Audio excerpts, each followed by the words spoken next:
Cameron Humphreys, and today we're going to go over some of the controls on the Kubota V26 and 2301. Let's take a look.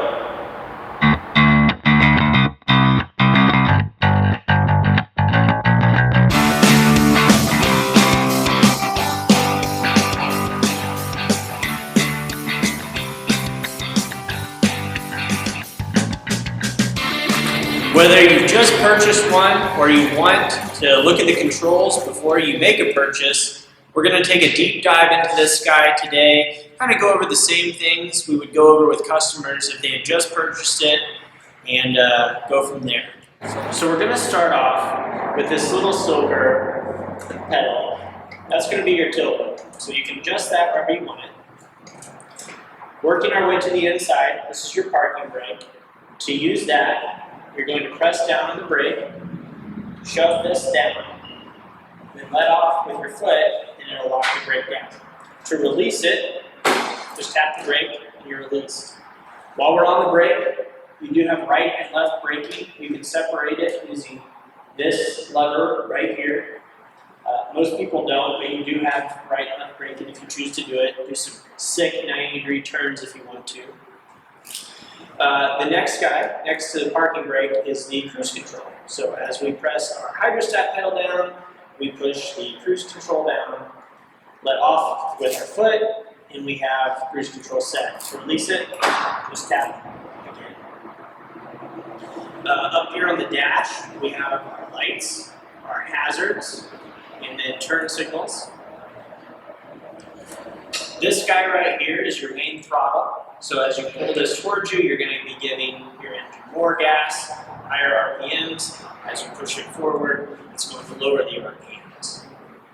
Typically, if you're running a PTO implement, including the mower deck that's on here, or a tiller, or anything off the rear, you will want to be at minimum 2,700 RPMs or so. And there is a little dot on the dash.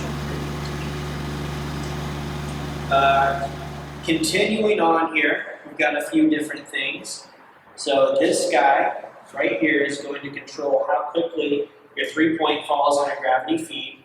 You can make it so it comes slow, or you can make it so it drops down real fast, whatever your preference is there. This dial right here is to select your deck height, and we'll kind of show how to do that later. But whenever it's up, you can turn this to whatever height you want, so usually around 3 inches, and then you would use your 3-point linkage lowering lever over here to lower it down to that size. While we're here, it's probably a good time to talk about the 3-point linkage. So again, that's this lever right here, which is going to control if it goes down or up in your height. But the important thing to note here is that the mid-mount linkage and the rear are tied together. So if there's ever a time when you want your deck up and your rear down, you want to move this lever to where it says the top position here. And then as you press this down, your deck will only go down so far, but your 3-point will continue to lower. Next to that is the 2-wheel drive, 4-wheel drive, kind of along the same vein. Down here on the floor is your differential lock. This guy right here is your differential lock. As you press that down, it will lock your rear axle. If you're really in a bind and 4-wheel drive's not getting you out, the differential lock problem. Coming over to the left fender, you've got your gear ratio, so low, medium, high, neutral between. That's just going to signify how quickly you move when you have the hydrostat pedal. Next to that, you have which PTO you're selecting. So the one on the front is the mid-mount PTO, which would be like your mower deck. The next one is actually running both, and the rear one, obviously, is the rear PTO, so if you had a rotary mower or a tiller or anything like that. This one up here is going to be your front PTO. This is going to turn the PTO on. So you select which PTO here, and then you actually engage the PTO here. You just shove it forward to turn it on, and it'll turn on whichever one you have selected. That is a quick overview. I guess we can go into the loader a little bit here. So this is your lever arm, it'll control your loader, and if you go side to side, that'll be your bucket. It does have a lock down here, so this little guy is.